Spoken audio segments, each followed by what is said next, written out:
Tech Sounds presenta Tech Review, el podcast.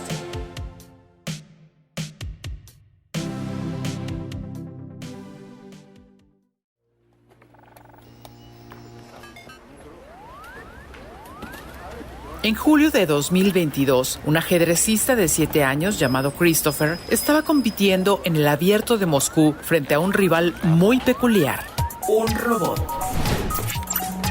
El niño era uno de los mejores jugadores del torneo y la máquina diseñada con inteligencia artificial a menudo era llevada a ese tipo de competencias.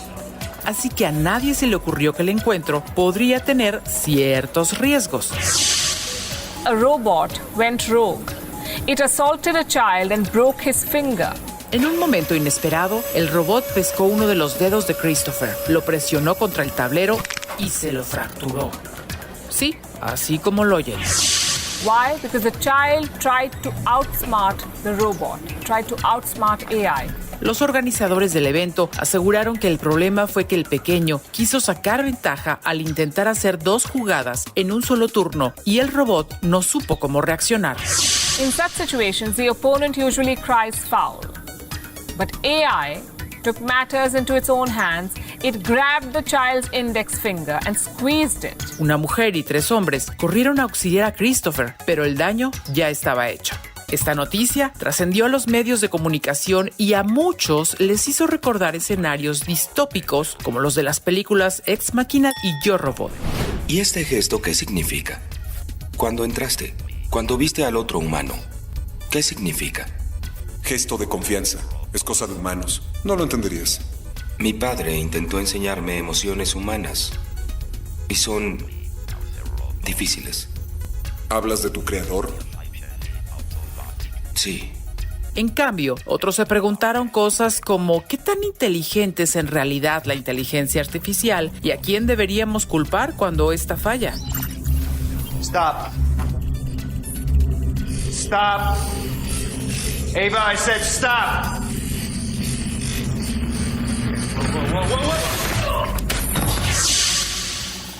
En el caso del, digamos, accidente que sufrió Christopher, los responsables fueron los diseñadores y operadores del robot, que no se anticiparon a todas las posibilidades. Sobre ello hablaremos en el episodio de hoy. Veremos en qué consiste la inteligencia artificial, cuáles son algunos de sus grandes beneficios, sus principales riesgos y cómo evitarlos. Yo soy Ana Torres y esto es Historias para Mentes Curiosas. Bienvenidos.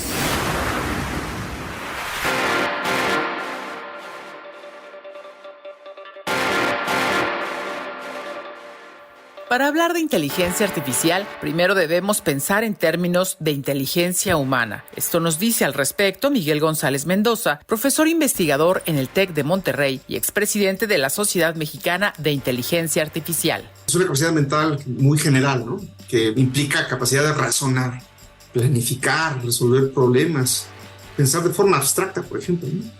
Y eso nos lleva a comprender ideas complejas, aprender rápidamente y aprender de la experiencia. O sea, que la inteligencia de una persona no solo consiste en saber cosas, sino también en utilizar lo que sabe. Refleja esa capacidad más amplia, profunda, para poder comprender nuestro entorno, ¿no? Es decir, captar, dar sentido a esas cosas y descubrir qué hacer. Y esto lo logramos gracias a 3 aspectos que Enrique Cortés Reyo, director del Hub de Inteligencia Artificial en el TEC de Monterrey, nos ayuda a describir a continuación. Tiene una parte que le decimos percepción, una parte que le decimos cognición, y luego hay una acción.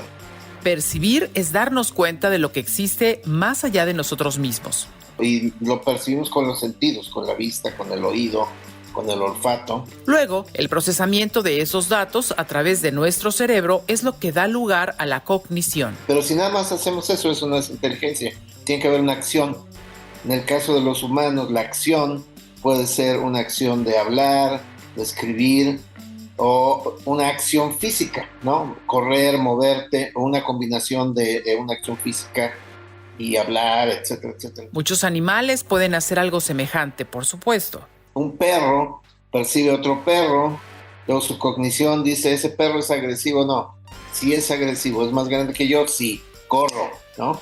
No obstante, en el caso de los humanos, lo que nos diferencia es que tal fenómeno se da de una manera muy sofisticada. percibimos algo y luego hacemos un plan con lo que percibimos. Entonces, por ejemplo, si vemos un riesgo, decimos, voy a hacer un plan de cómo escaparme de esta casa porque lo que percibí es que se está incendiando. Y luego tomas una acción. Ahora bien, la inteligencia artificial como concepto existe ya desde tiempo atrás, incluso antes de que Elvis Presley se hiciera famoso. Well, bless my soul, what's wrong with me? I met you like a man on a fuzzy tree. El matemático estadounidense John McCarthy fue quien acuñó el nombre en 1956 y aunque desde entonces su significado ha ido cambiando, la inteligencia artificial consiste en lo siguiente. Pues es una simulación de ese loop de percepción, cognición y acción, pero lo hacemos por medio de modelos matemáticos, lo plasmamos en software, lo plasmamos en robots. Y algo muy importante en la inteligencia artificial es que debemos tener datos. Los cuales pueden estar en forma de texto, imágenes, películas, datos estructurados, audios y todo lo que se imaginen. Y entonces esa combinación de datos, modelos, software y el conocimiento de un problema, por ejemplo de una industria, es lo que hace la emulación de la inteligencia. Sin embargo, no toda la inteligencia artificial lo hace del mismo modo. Al menos en teoría, la inteligencia artificial se divide en 3 niveles. El primero y más básico es el de la inteligencia artificial dirigida. O en inglés, Narrow AI, Narrow Artificial Intelligence. Entonces, por ejemplo, construyes un modelo para poder evaluar el crédito de una persona, ¿no? Entonces pones los datos y te dice, sí, préstale dinero, le puedes dar hasta, por ejemplo, 10,000 pesos o 100,000 pesos, ¿no? O de plano decir, pues no le des crédito. O decir, no le des crédito y rápidamente llama a la policía, ¿no? Porque lo están buscando, ¿de acuerdo? Otros ejemplos de inteligencia artificial dirigida son Siri, Alexa y demás asistentes de voz.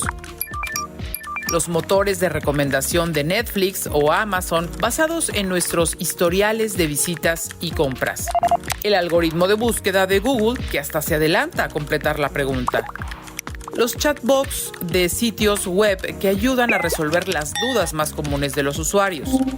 El análisis predictivo que utiliza, por ejemplo, la industria aeroespacial para identificar cuando un avión requiere mantenimiento o refacciones nuevas. Los sistemas de reconocimiento de imágenes que ayudan a los radiólogos a detectar enfermedades. Y un ejemplo más, los drones y prácticamente cualquier robot actual, incluido el robot de ajedrez que lastimó a Christopher. El segundo nivel de inteligencia artificial es el de la inteligencia artificial general. Que lo que busca es, pues ya llegar al nivel de la inteligencia artificial como lo tiene una persona. Para entenderlo, volvamos al ejemplo de la evaluación de un crédito. Fíjate que tú eres el experto en crédito. Tú, como experto, puedes llevarlo en el análisis de riesgo a otros ámbitos, a lo mejor en riesgo, de instrumentos de inversión o, por ejemplo, en créditos patrimoniales, una casa, etc. Y esa cualidad de adaptar el conocimiento a distintas situaciones es lo que los diseñadores de inteligencia artificial aún no logran incorporar a sus creaciones. Como pues, un adulto joven que va a manejar ya, empiezas a manejar y eventualmente ya que aprendiste en un auto y te quieres pasar a otro, pues muy rápido lo tomas, ¿no? Pero en un sistema de inteligencia artificial, así como por ejemplo tomo el sistema de Tesla y lo coloco en un tráiler, simplemente no va a funcionar. Pero quizá en 2030 podremos ver soluciones que superen esas barreras, a diferencia del nivel 3 o superinteligencia artificial, que seguramente permanecerá solo en los sueños de los ingenieros. Y los ejemplos de eso es muchas de estas películas que tenemos en las que la inteligencia artificial nos gana como seres humanos y toma el control, porque pues, no solamente es el razonamiento acorde, digamos, a los problemas, sino que puede multiplicarse a través de los sistemas informáticos de una manera descomunal. ¿Les suena familiar esa descripción? Solo una mente humana podría inventar algo tan insípido como el amor. Ya debió haberlo visto, señor Anderson. Ya debería saberlo. No ganará. Es inútil seguir luchando. ¿Por qué, señor Anderson? ¿Por qué? ¿Por qué persiste? ¿Por qué lo decidí? Persistamos como Neo. Acompáñenme a una pausa y volvemos con más acerca de la inteligencia artificial, nuestro tema de hoy. Si quieres conocer más sobre los sucesos de la actualidad política, te invitamos a escuchar Con su permiso. Estamos ante la batalla de política económica más importante de este sexenio. El podcast en el que nuestros expertos hablan sobre los temas más actuales de la agenda pública en México y en el mundo. Escúchalo en Spotify, Apple Podcast y Google Podcast. Historias para mentes curiosas. El podcast.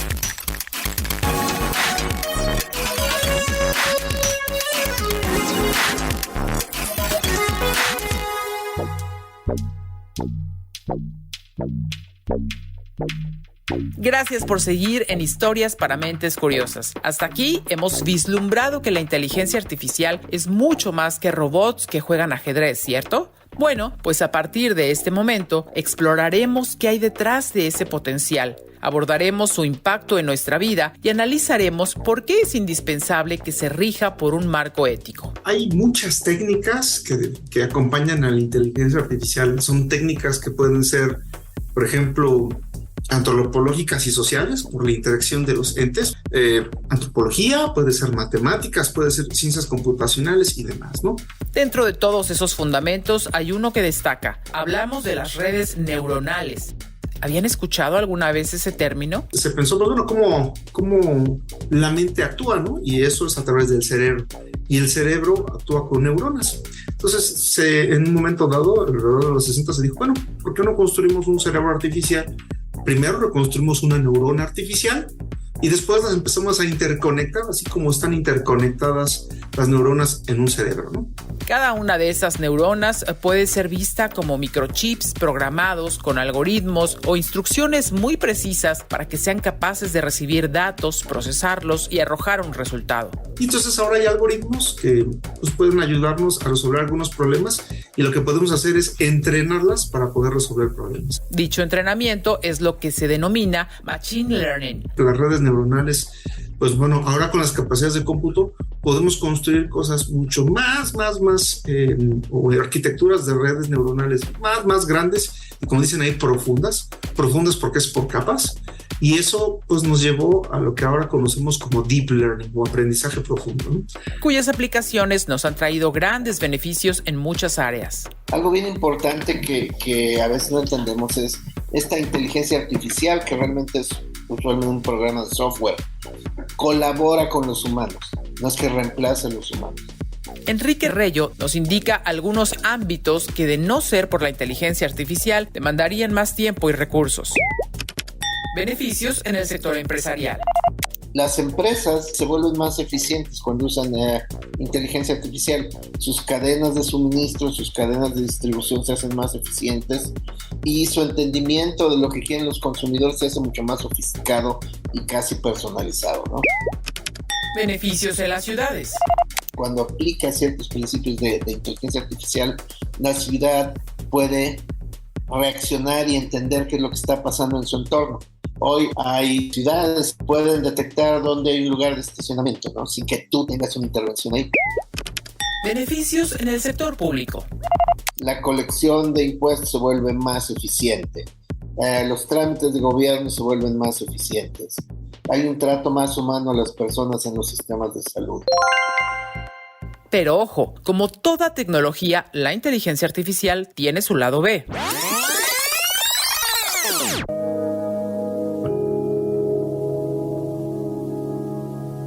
Vamos a escuchar a Pablo Pruneda Gross, quien coordina la línea de Derecho e Inteligencia Artificial en el Instituto de Investigaciones Jurídicas de la UNAM. Desde 2017, México fue el primer país que en la Organización de las Naciones Unidas, junto con Japón, alzó la voz para que se entendiera que la tecnología llamada inteligencia artificial, si no la cuidábamos, podría significar incluso un daño o un riesgo de la existencia de la especie humana. Créanme, no estaban exagerando. Pensemos, por ejemplo, en el impacto del uso militar de la inteligencia artificial. Tenemos un riesgo enorme con los sistemas de armamentos autónomos, donde un dron, un robot, podría tener capacidad para tomar decisiones de aniquilamiento de un ser humano. Se le podría poner una imagen de alguna de datos biométricos de la cara de un objetivo militar, por ejemplo, y el dron o el robot podría ir y en cuanto encuentre esta cara, tomar la decisión de destruirlo. Por otro lado, ¿qué me dicen del control de la población mediante la tecnología? Esto es algo que ocurre actualmente en China. Donde tú tienes una calificación como ciudadano en función de cómo te comportas, y esa calificación, si baja, te impide tener acceso a ciertos mecanismos de transporte o a ciertas oportunidades de negocio, aspectos de la vida muy cotidianos. Y si de libertades se trata, hay en este momento algoritmos que tienen la facultad de decidir si una persona sale o no de prisión. A un reo que pide su libertad bajo caución, bajo fianza en el caso de Estados Unidos, un algoritmo le podría decir al juez, oye, este se va a fugar. Si tú no lo dejas en la cárcel, se va a fugar y entonces no le otorgues la libertad caucional o la libertad provisional. Puede que estos ejemplos se sientan demasiado lejanos de, a mí no me va a pasar. Pero, ¿qué sentirían si una inteligencia artificial decidiera no darles un empleo por razones como su identidad de género o color de piel? Tú pones de un lado, estos son empleados que entraron a mi compañía, así. Y estos son empleados que no entraron a mi compañía, ¿no? Entonces, con eso entrenas un sistema y entonces le metes un currículum y si se parece a los que entraron a tu compañía, te va a decir, pasa a la siguiente entrevista y si no, no. ¿Y cuál es el problema? Que hay un sesgo de origen. En una compañía, por ejemplo, de software, de tecnología, ¿cuántas mujeres y cuántos hombres crees que hay? Típicamente. Hay 80% hombres y 20% mujeres. Entonces, si eres una mujer, los datos históricos te están discriminando casi automáticamente. Son rasgos de la inteligencia artificial que podrían considerarse hasta cierto punto accidentales, mientras que otros son programados con alevosía y ventaja. Vamos a escuchar a Miguel González. Hay algoritmos de búsqueda de información que en cuanto tienen acceso, por ejemplo, a nuestros datos, a nuestros perfiles, podría representar realmente un riesgo en nuestra integridad de la información, pudiera afectar, por ejemplo, nuestra economía, podría afectar incluso hasta nuestra integridad física en algún momento, y no solamente de manera personal, sino también en las empresas, robo de información, de identidad, de patentes, de proyectos, etcétera, ¿no? ¿Hay manera de evitar estos peligros? Ya volvemos con la respuesta. Cuida tu mente. Los expertos del TEC de Monterrey brindan herramientas y consejos para potenciar una vida positiva. ¿Por qué nos es tan difícil a veces perdonar? Un programa con ejercicios y rutinas para ayudarnos a cultivar una vida plena. El perdón es una elección. Escúchalo en Spotify, Apple Podcast y Google Podcast. Historias para mentes curiosas. El podcast.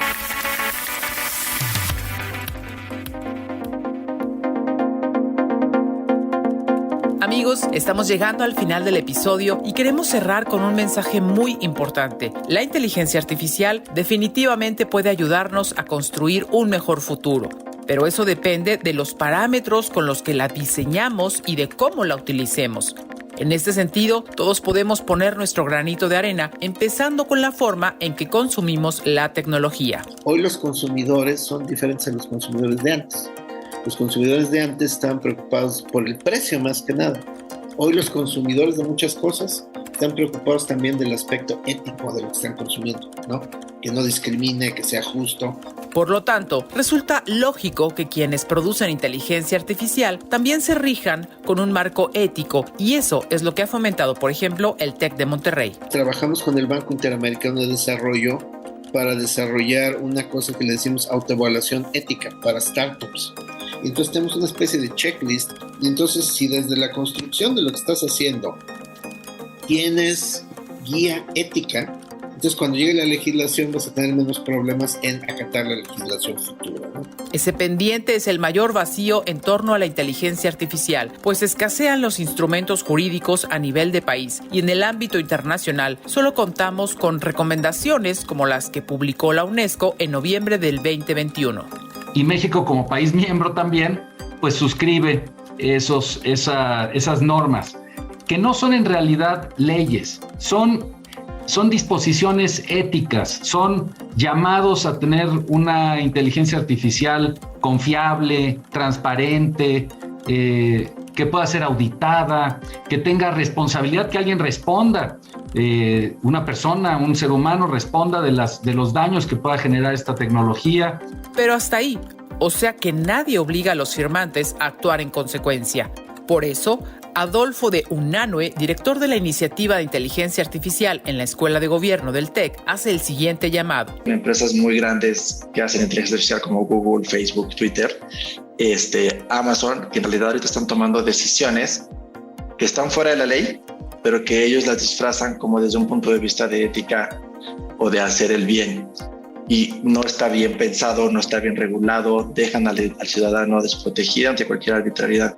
Corregir el rumbo es posible y urgente. ¿Cómo? Yo empezaría diciendo que, 1, tiene que ser regulada, ¿sí? 2, hay que comprenderla. Precisamente con iniciativas como la de la Escuela de Gobierno del TEC de Monterrey. Si uno quiere transformar la realidad o transformar lo público, pues lo haga basado en la mayor cantidad de información posible, ¿no? Y que sea consciente uno de lo que va a pasar. En la Escuela de Gobierno queremos resolver problemas que afectan a la sociedad. ¿Cómo utilizamos esta herramienta de la mejor manera? ¿Cómo la diseñamos? ¿Cómo la controlamos? ¿Cómo la medimos? Y eso está metido en la enseñanza de cómo desarrollar, de analizar datos y desarrollar modelos de inteligencia artificial. ¿Y ustedes se suman a este debate?